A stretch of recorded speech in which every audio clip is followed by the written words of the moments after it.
இன்றைக்கி வீடியோ என்னன்னா, first பண்ணையோட details பார்க்கலாங்க. இதுதான் பண்ணையோட டீட்டெயில்ஸ். உங்கள் ஏரியா கிளைமேட்டுக்கு தகுந்த மாதிரி தாட்டை அளவாக வச்சுக்கோங்க. இன்றைக்கி கோழியோட ஏஜ் 13ங்க. இன்னும் நார் கலக்கலை. நார் கலக்கின பின்னாடி எப்படி இருக்குன்னு பாருங்கள்.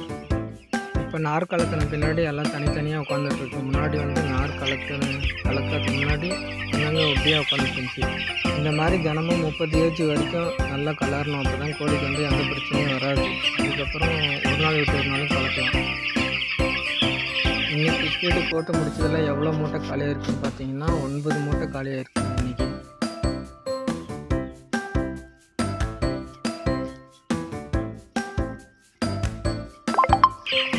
இங்கே பாருங்கள், இவன் தான் என்னோடய தம்பி.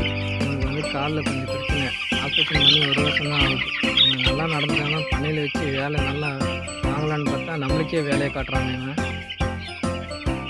நல்லா நடந்துட்டா நம்மளை பண்ணையில் வேலை செய்ய சொல்கிறாங்கன்னு சொல்லிட்டு இப்படி மெதுவாக நடந்துட்டுக்கிறாங்க. இவங்க இந்த ஃபீடு நேம் பெரிய சாட்ரு 15 ஏஜுக்குள்ளே கொடுப்பாங்க.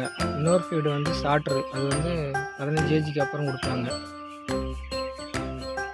இன்றைக்கி ஃபஸ்ட்டு வந்ததும் ஃபீடு போட்டுங்க. அப்புறம் இந்த மாதிரி டிங்கரை தினமும் க்ளீன் பண்ணணும். வாரத்துக்கு 3 நாள் இந்த மாதிரி ஃபீடு பாக்ஸ் மேலே க்ளீன் பண்ணணும். க்ளீன் பண்ணாமல் விட்டிங்கன்னா அந்த தூளெல்லாம் அப்படியே கெட்டு போயிடும்.